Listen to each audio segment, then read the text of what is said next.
Mexico City. Even today, the image of the Lady of Guadalupe surprises the world with its enigmas.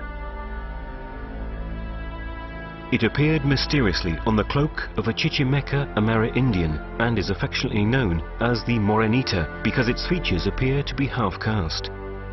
For about 500 years, Guadalupe has been a symbol for believers of Latin America. Religious tradition tells that 10 years after the conquest of the Aztec capital, later known as Mexico City, at dawn on December the 9th, 1531, the Amerindian Juan Diego was traveling to Tlatelolco. As he traveled across Mount Tepeyac, he was attracted by the harmonious song of birds from the peak where the sun was rising. He moved towards the peak of the hill. He heard a voice quietly calling him and saw a girl standing in a bright light. She spoke to him in the cultured language of the Aztecs, Nahuatl.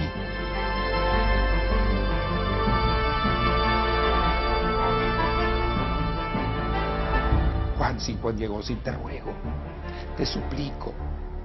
Juan Diego, please, I beg you, I am the Virgin Mary, the mother of the true God for whom all live, the creator of men, Lord of the heavens and the earth. Go to the bishop, tell him that I want a little house here in the glade, to honor him who is love, tenderness, compassion, good, peace, truth, justice. Juan Diego raced to the bishop, but obviously it was not easy for him to obtain an audience.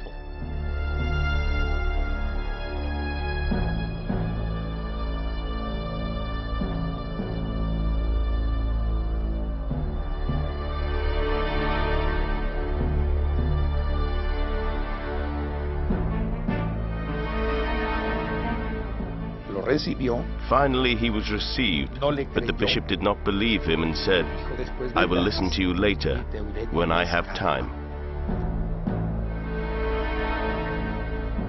So, Juan Diego, disappointed, returned to the mountain. That same day, he climbed Mount Tepeyac once again, and once again met Mary. Juan Diego humbly asked whether it would be better to send someone more important than himself. But Mary answered, Ve mañana otra vez al obispo. Ve y dile que quiero aquí mi casita. Tomorrow, return to the bishop and tell him that I want my little sacred house, my little temple. The next day, Sunday afternoon, Juan Diego returned to the bishop.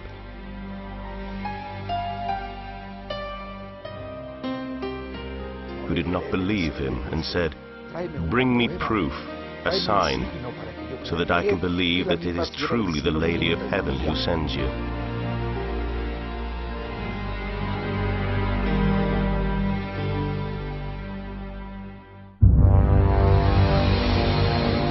Juan de Zumárraga, this was the name of the first bishop of the city of Mexico, ordered some monks to follow the Amerindian.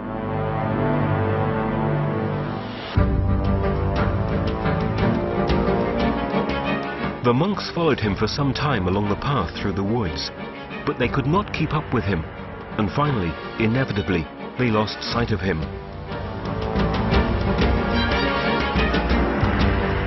Once on the peak of Mount Tepeyac, Juan Diego met Mary once again.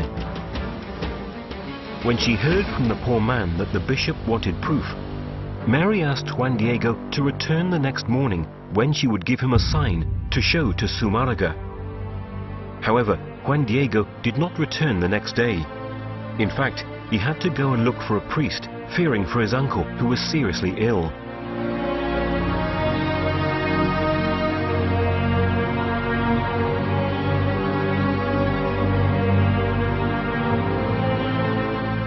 He had promised himself that he would see the lady the following day, but to his great surprise, she met him anyway.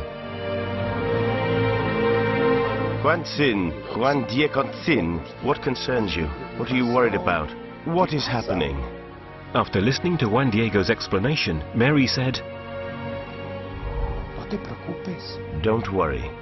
Your uncle has already recovered. Am I, your mother, not here? Now listen. Go to the place where we first met, where we have met before. There you will find some flowers. Pick them and bring them to me. Juan Diego immediately went to fetch the flowers, wrapped them in his cloak, and took them to the lady.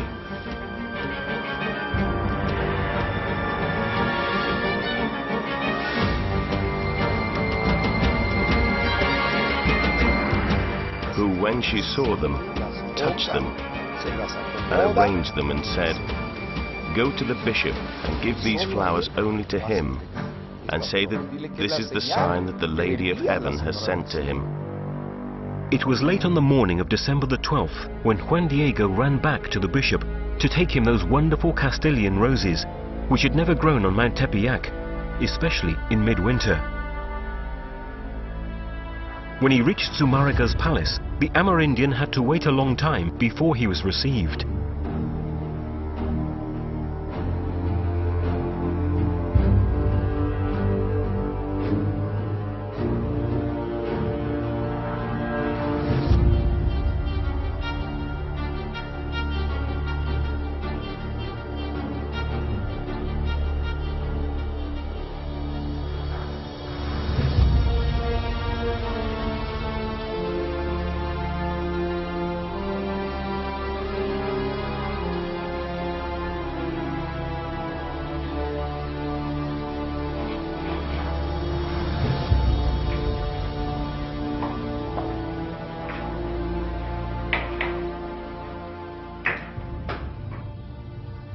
When he stood before the bishop, Juan Diego told him of his conversation with Mary and opened his cloak to show the flowers.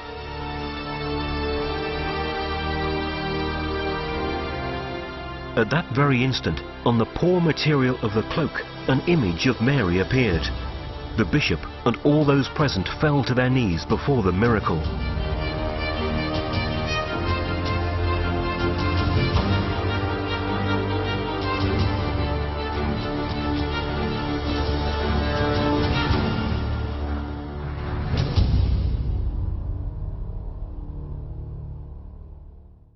Juan Diego, having fulfilled his task, returned to the uncle he had left the day before.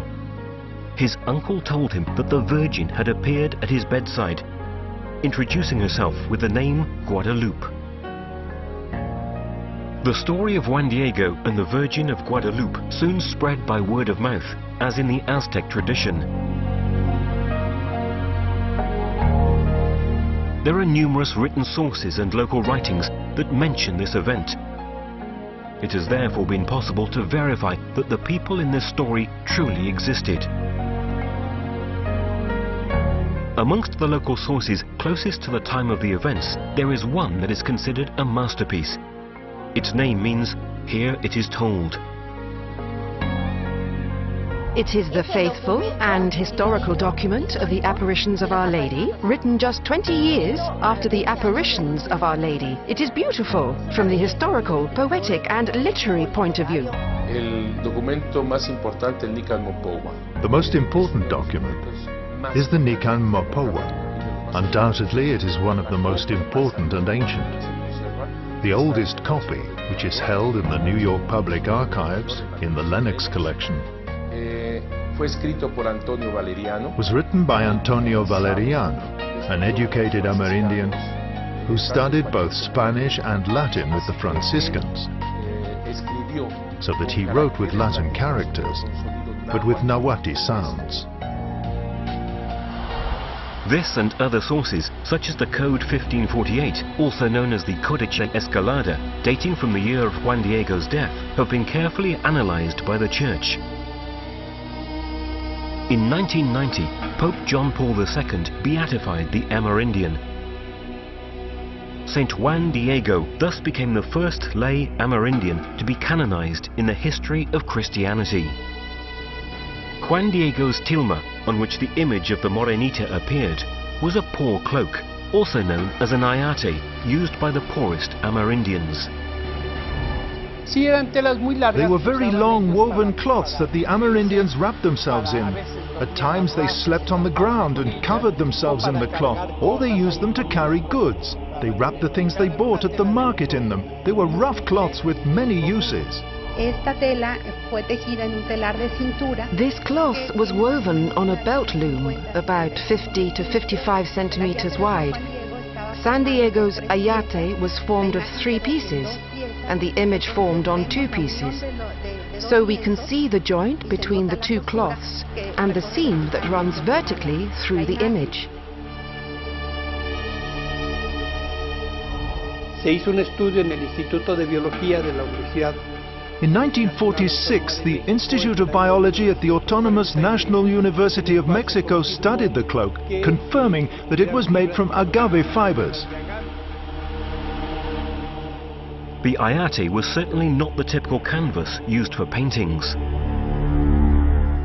Miguel Cabrera, uno de los grandes pintores del siglo XVIII, dice que era... Miguel Cabrera, an 18th century artist, stated that it was absurd to think that an artist would have used such a rough canvas made up of 2 pieces.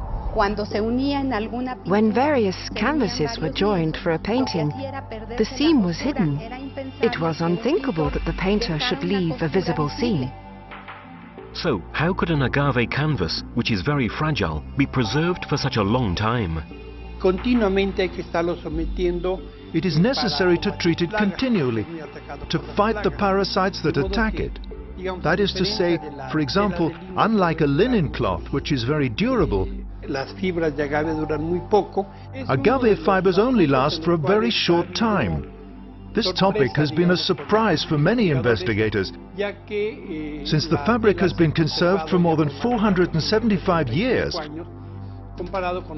Unlike other fabrics made of material very similar to that of the ayate, which have not lasted for more than 10 years. For instance, a painting by Rafael Gutierrez, dating from the late 18th century, located in the Chiesa del Pochito, very close to the ancient basilica, did not last more than 10 years. After 8 years, all the colors used had changed, the fabric had deteriorated badly, the fibers had broken, despite the fact that it had been protected with glass from the very start. The entire setting in which the ayate was kept encouraged decay and deterioration of the fabric, since the environment was quite damp and full of saltpeter. Saltpeter attacks stone and crumbles it. The original image remained almost 120 years without the protection of glass. It is therefore a surprise that this fabric, so fragile, should have been preserved. Special measures to protect it have only been taken in recent years. Recently, studies have been carried out that show that the fabric is still not decaying. Moreover, it must be said that the tilma has survived an incident in which nitric acid was poured onto the fabric, an event that caused the appearance of a spot which is inexplicably disappearing. There is more. A bomb that exploded in 1921 during an attack destroyed everything, even bending a massive bronze crucifix, while the image was the only thing that remained intact. Also, the way in which the image is fixed onto the fabric is still a mystery. In the tilma there is no what we call imprimatur, which is the preparation that painters have to carry out to eliminate the irregularities in the fabric, to fill in the interstices and create a suitable surface so that the paint will stick, so that it will fix. In the case of the tilma, already in 1666 there was proof that this preparation did not exist. The weave of the tilma is so open that you can see through it. Even the brilliance of the colors of the image of Guadalupe does not seem to have dimmed with time. We have descriptions of what it looked like throughout history, and the colors are still the same. There are paintings that preserve their colors because they have a base of paint, a final varnish that preserves the colors. But even so, the varnish that was applied oxidizes with time. In painting, to create the sense of volume and depth, layers of color are used, various brushstrokes of different hues. In the image of the Virgin of Guadalupe, the ayate seems to have the volume created from a single brushstroke, a single layer of color. What is more, there is a very surprising fact. It is a very rough canvas, because we can see knots and areas with thick weave. In the lips of the Virgin, it is precisely the thick weave that gives this impression of volume. That is, the imperfections in the fabric have been used to create this face. You can see images of Guadalupe all over the world and copies by various painters, and no one has been able to copy the face. In the 1980s, with infrared photography, a technique that is still used, for example, in the critical studies of ancient paintings, Professors Jody Smith and Philip Callahan, who work at NASA, confirmed that the tilma had not been prepared for painting. They also said that there was a total absence of brushstrokes. No strokes. No technique of known painters. What is more,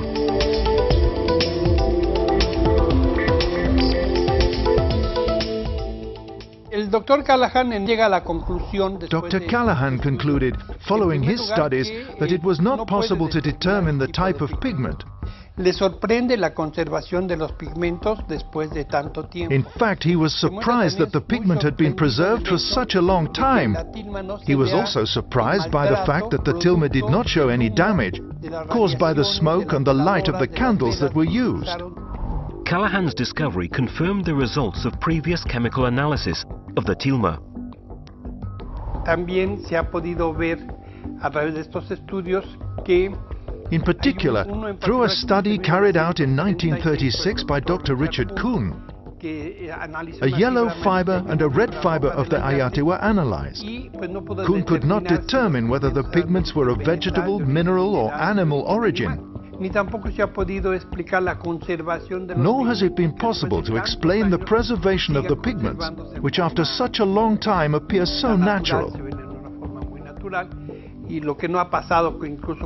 This is not true of many copies. Dr. Kuhn was an expert in his field. He received a Nobel Prize for chemistry, and he understood the chemical composition of acids, pigments, tinctures, and bases. Smith and Callahan stated, however, that parts of the image could have been added at a later date, such as the rays of the sun, the stars on the cloak, and the moon under the Virgin's feet. But in that case, how can we explain that all the copies of the painting, even very close to the time it was created, show all the elements of the original image? One of the most ancient copies, certainly realized prior to 1571, is held in Italy, in the province of Genoa.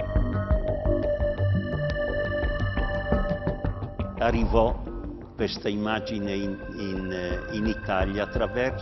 image came to Italy through Philip II, King of Spain, who received it as a gift from the second bishop of the city of Mexico. Philip II in turn gave it to an admiral of his fleet, who was Genovese Andrea Doria. Tradition says that Andrea Doria carried this image with him, hanging it in the principal galleon of the Catholic fleet of the waters of Lepanto, where Christianity conquered the Turks. In the 70s, Father Mario Rojas, an expert in the Aztec population, showed that the image of Guadalupe is a true Mesoamerican code, full of symbols from the Nahuatl culture. Everything that we find in the image of Our Lady has a meaning. The colors of her garments represent regality, the blue turquoise color or the jade, which was much more valuable than gold. The pinky color of the gown symbolizes the aurora, meaning that the Virgin, with her apparition, announces the birth of the Son, of God. Also, in the color of the aurora, she carries the cerro flowers. There are 3 types of flower. In the Mexica signs, the most important is the Nahui Olin flower. It has 4 petals with a center. The 4 petals represent the cardinal points, that is the eternal movement of God, the center of the cosmos.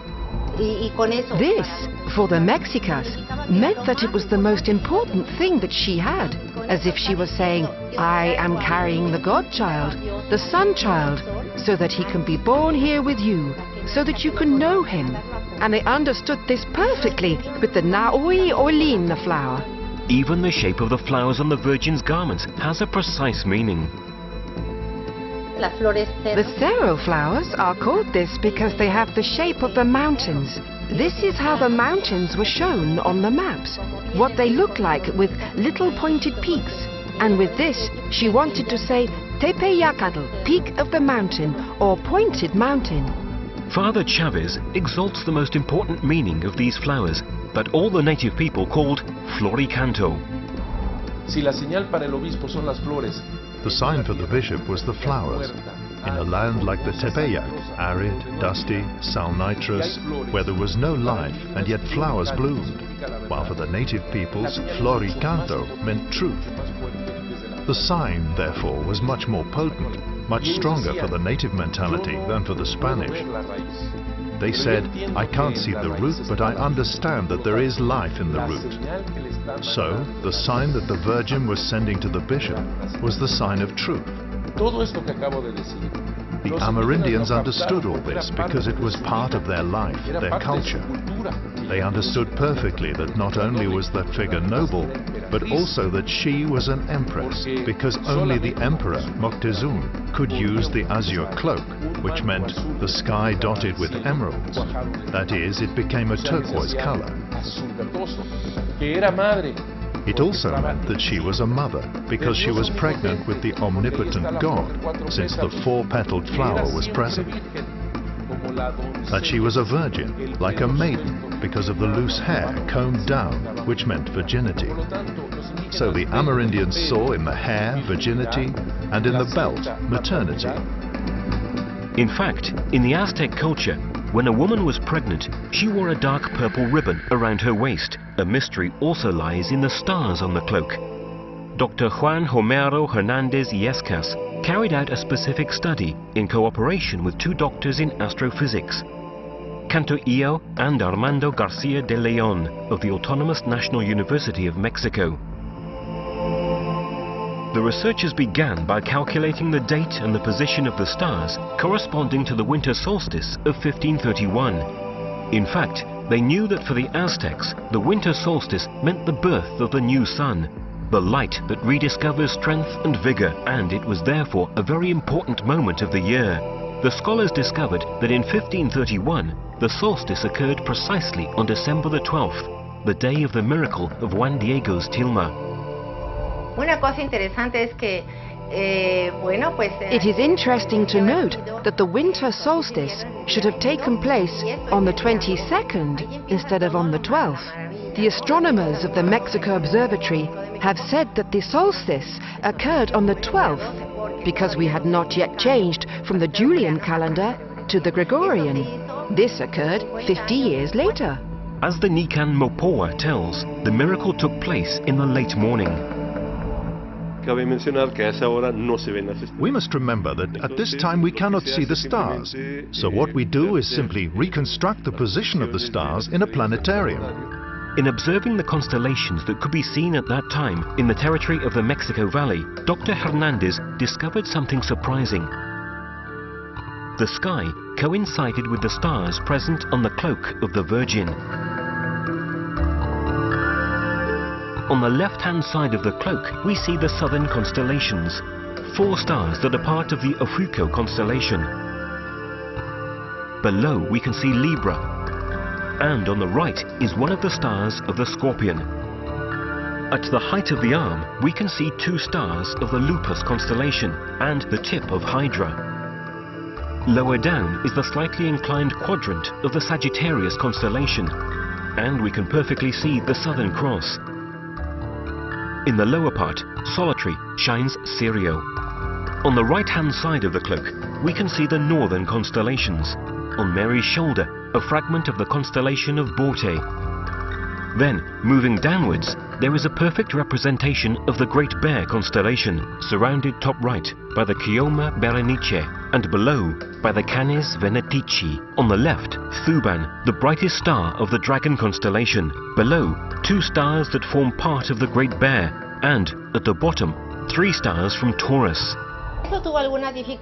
There are some difficulties because, as you know, the sky is concave, and when it is flattened out, it takes on another shape. Initially, attempts were made to represent the stars as we see them from the Earth, but that doesn't work. In fact, it is as if it were a mirror. The stars on the Virgin's cloak exactly reproduce the position of the constellations at the time of the apparition, but looking at them from space and not from Earth. Even the moon, present in the image, corresponds to its astronomical position in the sky on December the 12th, 1531. When Our Lady appeared in the winter solstice, the moon was in its first quarter. This is also stated by Gutierre Tibon, explaining that Mexico means navel of the moon. The image of Our Lady herself is a code. Code is a book in which there are no letters, but only drawings, each with its own meaning. If the gown is the plan of the earth, then the stars on the blue cloak are the plan of the heavens. The cultures that developed in Mesoamerica were closely linked to the observation of the sky, observation of the stars. In fact, they even determined the synodal cycle of Venus, Mars and Jupiter. And they managed to observe the movements of the heavenly vaults. The people were permeated by all this astronomic activity. This made it possible, for example, to set the dates of religious festivities or civil activities, and obviously the sowing and harvesting of crops. They determined the astronomical cycles of the conjunction of the planets. They constructed a calendar that can be seen as a lunar-solar calendar. That is, it was related to the cycle of the sun, of the moon, and with the cycle of Venus. The year 1531 must have been a very special year in the complex Aztec cosmogony. In fact, the winter solstice was registered under the conjunction of the Sun and Venus. An astronomic event registered every 104 years, of extraordinary importance for the Aztecs, since it meant the start of a new era. So, the Aztecs had already foreseen that a new era would start in that particular year. El calendario de piedra, el calendario solar, el calendario de los... The stone calendar, the solar calendar, the Aztec calendar, shows that a new era begins in the 13th house Kanya, corresponding to 1531. In 1521 there was the conquest of Mexico. It was a terrible, horrendous time for the native people. Not only because they had been overcome in war, but also because they already knew, according to their religious concepts, that the 5th sun, that is to say the sun, the historical period, the era in which they lived, was coming to an end. Both in the image of the Virgin and in the story of the apparitions, we find various references to the best-loved divinity of the Aztecs, the goddess Tonantzin, whose festivity was associated with the winter solstice. Tonantzin, the mother of all the gods, was a goddess whose temple stood on the slopes of Tepeyac. It even seems that the Amerindians initially called Guadalupe by the name of this goddess, almost recognizing the same divinity in her. They gave her a native name, Tonantzin Guadalupe. Tonantzin is not a name, but a title. Our Little Mother, in a reverential form. So, who can have painted this image, which represents a perfect synthesis between the Christian iconography and the Mesoamerican culture? Who, just 10 years after the conquest of Mexico, could have such a profound understanding of the two worlds? Moreover, who could have translated this knowledge into a masterpiece of harmony, such as the image of Guadalupe?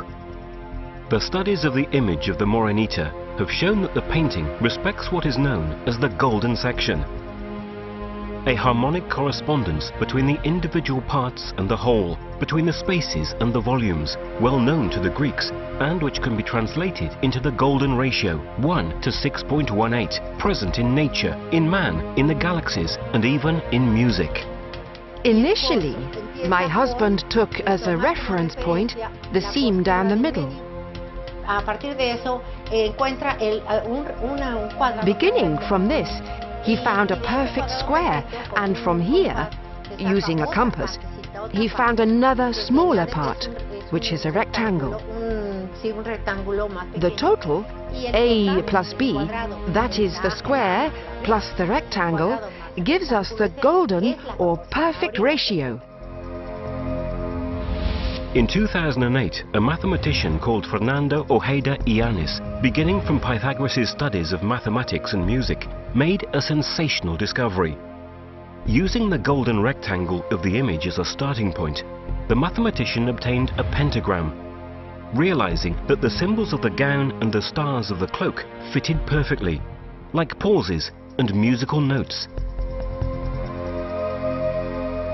The result was the discovery of a genuine melody in the figure of the Virgin of Guadalupe.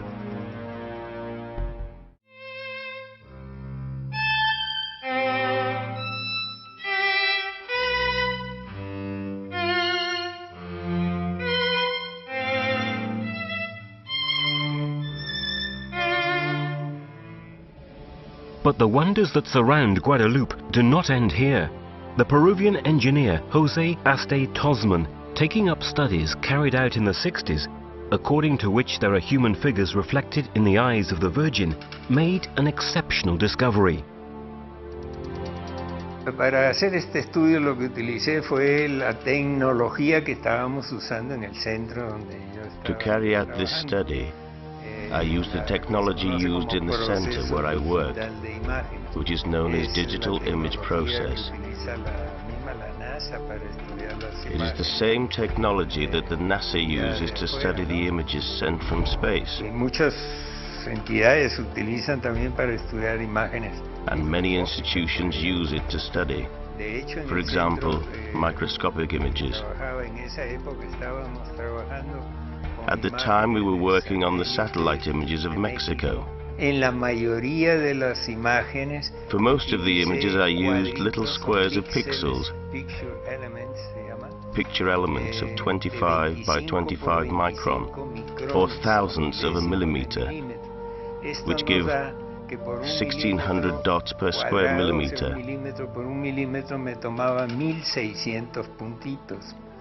Las ampliaciones fueron hasta crecido 2000 veces.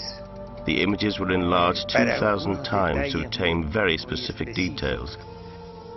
Y hablamos cronológicamente, digamos, el primero que yo descubrí que me llamó mucho la atención.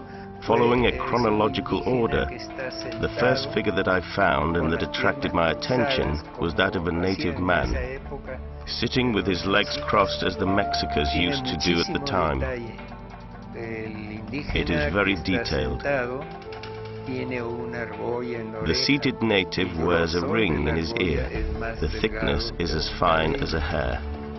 The professor also identified what is said to be the figure of the bishop, and which corresponds perfectly to paintings from the period in which Juan de Zumárraga is portrayed. Then there is the figure of Juan Diego with a tilma around his neck. Luego encontré algo que me llamó la atención. Then I found something that really attracted my attention. It was a black woman, who I later found out actually existed in history. Then, near what was supposed to be the bishop, I saw a white man. I later came to know that he could have been an interpreter. We know that Zumárraga needed an interpreter. When he spoke to the natives, we know his name. He was called Juan Gonzalez. The last figures discovered by townsmen belong to a family group. Mother, father, 2 children, and another pair of adults, where the woman is carrying a child on her back. Altogether, there are 13 human figures to be seen in the eyes of Guadalupe. According to the laws known as Purkine Sampson, from the name of the scientists who discovered them, when our eyes reflect something, up to 3 images of the same object can form. Cuando miramos algo, nuestras córneas, when we look at something, our corneas behave like 2 mirrors. They are 2 crystals that reflect what is in front of us. There is not the same image, the same dimensions in both eyes, because they are separate. In fact, that is why we can see in 3 dimensions.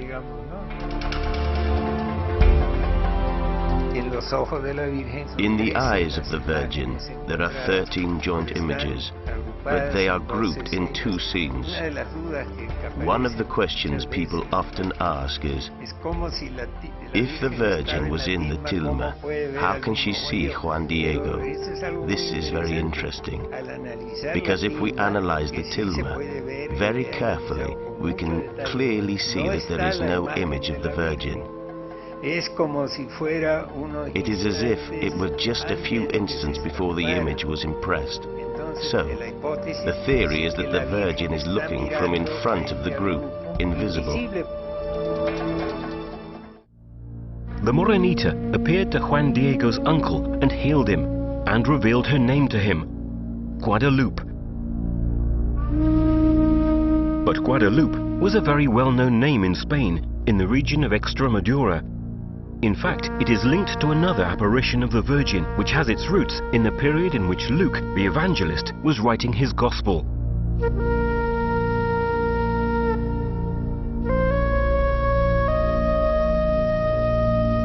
Not having known Jesus personally, St. Luke interrogated all those who'd had the opportunity to listen to him or to meet him, gathering numerous testimonies. The Apostle St. Paul played a fundamental role in the writing of his Gospel. The evangelist accompanied him on his long journeys from Palestine to Greece, asking him numerous questions about Christ and his teachings. He was present when the Apostle preached to the people.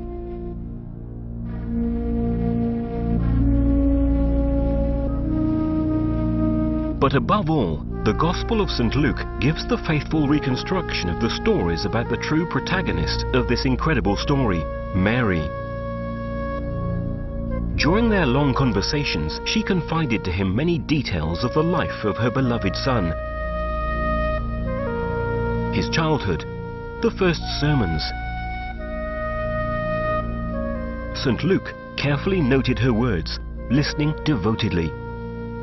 That is why his work is also called Mary's Gospel. Apart from being an evangelist, it is said that St. Luke was a doctor and an artist. The Virgin was the subject of many paintings and sculptures attributed to him. It is precisely from one of these works that the incredible story that brings us back to the Virgin of Guadalupe in Mexico begins. It is a little statue portraying the Virgin and Child that was placed beside the body of St. Luke when he died in Thebes. So, how did this artifact from Greece arrive in the Extremadura region of Spain? It is said that the statue was carried from Thebes to Constantinople, together with St. Luke's coffin, on the orders of the Eastern Emperor Constantius in 357 AD.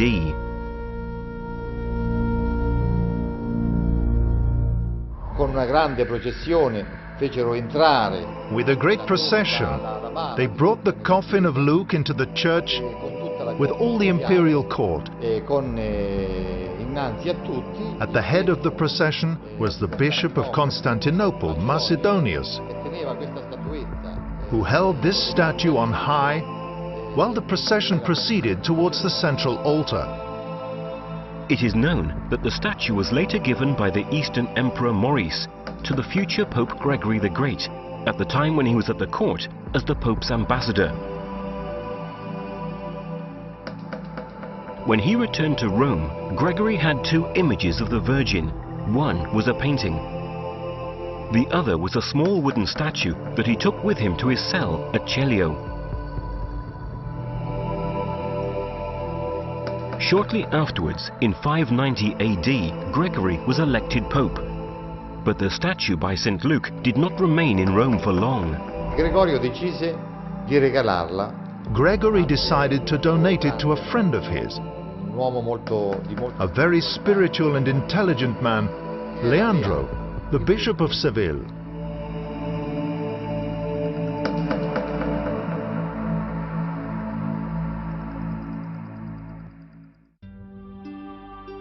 The statue remained on the high altar of the cathedral in Seville for about a century, disappearing during the Arab invasion of Spain. Tradition says that the clerics took it in order to take it to safety. They put it in a sack and fled to the west. They took the old Roman road, the Via dei Lusitani, which crossed Portugal from north to south. They stopped in Mérida for some time, and then continued their flight from the invaders, reaching Cáceres in the heart of Extremadura. Following a stream, they came to the edge of a wood and stopped there.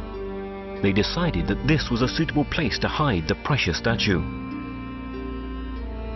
They began to dig a hole. They pulled out the statue. They looked at it devotedly, knowing that they would never see it again. Then they put it into the sack and buried it.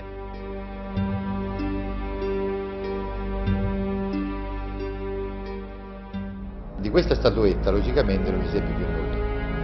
Obviously nothing more is known of this statue, but traces of it have remained in the popular legends of the area, with the people of the area. In fact, they told strange stories, stories that grandparents told the children beside the fire during the winters.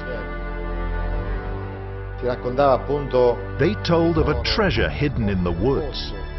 For 600 years, the little statue by St. Luke was forgotten until the summer of 1329.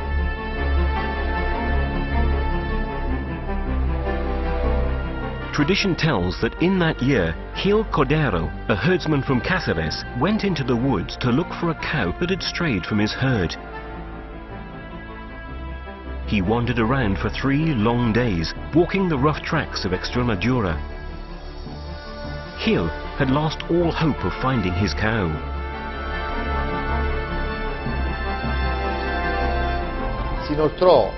He walked along this stream, which was now called Guadalupe, because the Arabs had called it Guadalupe.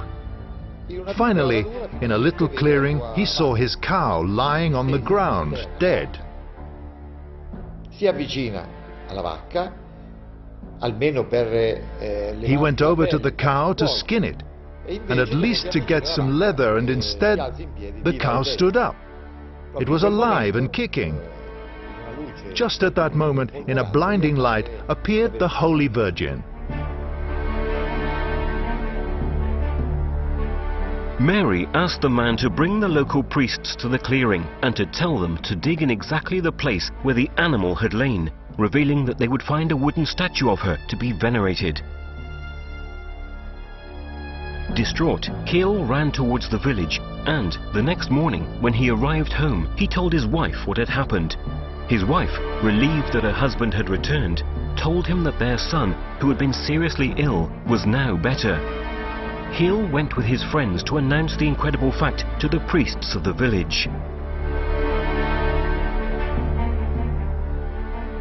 Insieme vanno dai preti, raccontano quello che Together they went to the priests, and they told them what the Virgin had said, emphasizing above all the phrase that the Virgin had pronounced, "May a small house be built here, where the poor who arrive must be given at least 1 meal a day." I preti vanno nella zona dell'apparizione. The priests went to the place of the apparition, and when they dug, in effect they found the wooden statue sculpted by St. Luke. Right at that spot, near the Guadalupe River, the first hermitage was built, which soon became a place of great devotion and residence for the very poor.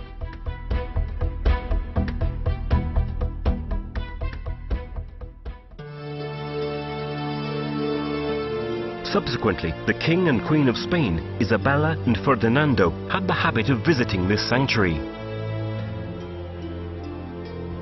Addirittura vi costruirono una casa. They even built a house, their residence. E da quel posto And from that place they signed many decrees, many laws. questi decreti fu appunto One of these decrees was whether or not to finance the adventure of Christopher Columbus. There are still many proofs of Christopher Columbus's particular devotion to the Virgin of Guadalupe in Extremadura. A significant episode is reported in his ship's log. al ritorno dalla scoperta delle Americhe, la nave On his return from discovering the Americas, Christopher Columbus' ship ran into a terrible storm. riunì l'equipaggio e fece voto. In this tremendous moment of fear, Columbus gathered the crew and swore that if the Virgin Mary saved them from this terrible storm, some of them should make a pilgrimage to sanctuaries in Europe. Columbus kept his promise. He went to the sanctuary of the Virgin of Guadalupe in Extremadura. Cortés also came from the region of Extremadura, like many missionaries sent to the New World. This suggests that it was the Spanish who gave the name of Guadalupe to the Mexican Virgin. Nevertheless, there is proof that the Spanish and even the Franciscan missionaries did not want the Madonna who appeared in Mexico to be called Guadalupe. On the other hand, at that time, the two peoples were still far from knowing and understanding each other. Following the edict of Charles V, the minister of the Franciscans in Spain, Francisco de los Angeles sent to the Amerindians a group of missionaries known as the 12 Apostles of Mexico, but they were not able to convert the population. I primi anni dell'evangelizzazione furono anni molto difficili. The first years of evangelization were very difficult. The 12 Mexican apostles could not understand the allegorical significance of the statues, which seemed to them monstrous, diabolical.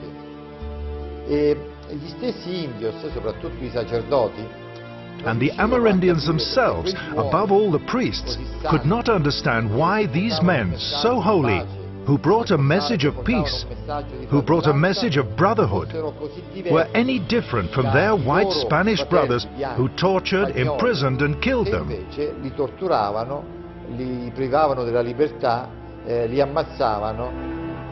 Evidently, a similar evangelization was impossible, titanic. Just think that before 1531 there were 35 Franciscan missionaries, only a few Dominicans and some diocesan, not more than 50 people altogether to evangelize around 23 million natives.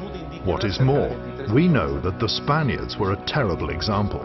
They killed each other, they stole from each other, and they committed the greatest and most serious injustices. Zumárraga himself was the victim of an attack by the terrible Primera Audiencia, the Spanish government of Mexico, and he wrote to King Charles V telling him of the tragic situation in the colony. This reference to the bishop is very important. For me, it is the key. That is, the Virgin of Guadalupe came for the Amerindians, who were living the tragedy of the conquest, of the diseases. Their world was collapsing. She also came for the Spaniards, who were destroying each other, and who even tried to kill their own bishop. She came to resolve the problems of everyone, not only the native population. She also spoke to the Spaniards of the time, and to the half-castes who were being born. En ella se hermanaron dos grandes pueblos. Two great peoples united in her, humanly irreconcilable, with different visions, with distinct cosmogonies, a different concept of God, of man, of nature, and yet in Mary we are all united. In Mary we are integrated. The breadth of the message that the Virgin of Guadalupe incarnated in her image was enormous for Latin America. Guadalupe arrived to give dignity and protection to all, personifying with her half-caste features the birth of a new race, the fruit of union and integration. That is why Guadalupe has become the symbol of the Mexican population, which was born from that encounter, at first very violent. In her, we can see a sort of futurism. because the first half-castes were born in 1521 and the Virgin appeared in 1531. The image of the Morenita is the only example of perfect multiculturalism in history, because Mary reached both the hearts of the Amerindians, who immediately understood from her image that they could trust her, and of the Spaniards, who recognized her, understanding the dignity of the native peoples that she represented, personifying the symbols of that culture. All this had an incredible impact. The annals of history tell us that after the apparitions, millions of Amerindians were baptized. Not thousands, but millions. The apparition of the Holy Virgin enormously helped the evangelization project, which was facing extreme difficulties. Salta a la vista que en condiciones tan demandantes,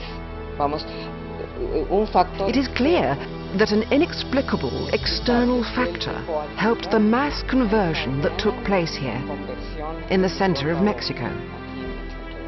This external factor was the Holy Virgin.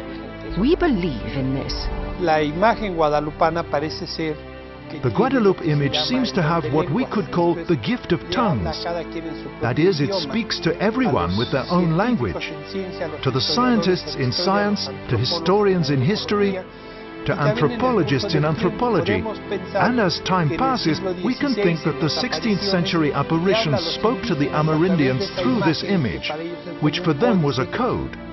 For them, the image was a way of communicating, and in it they saw and read a series of messages, a message of love.